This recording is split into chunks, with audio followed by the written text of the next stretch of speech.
जे महागडे गिफ्ट्स आपण देतोय किंवा डेट अशा पद्धतीने करतोय की एकदम रॉयल अशा पद्धतीने, तर हे जे काही सगळं आहे तर हे अशा स्वरूपाचं हे आधी लक्षात घ्या की ती प्रेम व्यक्त करण्याची एक पद्धत आहे. की आपण खूप महाग एखादी अमुक गोष्ट दिली म्हणजे माझं खूप जास्त प्रेम, किंवा अमुक माझे डेट मी खूप चांगल्या पद्धतीने घेऊन गेलो तर ते वेगळ्या पद्धतीचं माझं प्रेम. तर असं नाही आहे.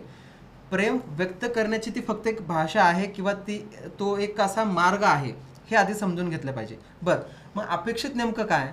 तर अपेक्षित ही गोष्ट अशी आहे की जोडीदाराने जी साथ द्यायची असती त्याच्यावरती त्यांनी लक्ष दिलं पाहिजे. म्हणजे काय? तर जोडीदार तुम्हाला आहे तसं स्वीकारतोय का, ही पहिली गोष्ट. त्याचबरोबर तो जोडीदार जेव्हा आपल्याशी कनेक्ट होतो तेव्हा तो भावनेने त्याच पद्धतीने कनेक्ट होतोय का ज्या भावनेने मी कनेक्ट होते, हा मुद्दा पाहणं गरजेचं आहे. आणि तो दूरवरचा हे जे नातं आहे ते किती दूरवर जाणार आहे ह्या पद्धतीने तो आपल्याला पुढे घेऊन जातोय का. बर, याही बरोबर अशी गोष्ट आहे की माझा जोडीदार माझ्या कमकुवत परिस्थितीमध्ये मला आधार देतोय का, ती साथ देतोय का, आणि त्याच्यात मला उभं करून पुन्हा तो पुढे घेऊन जातोय का, ही खरी साथ आहे.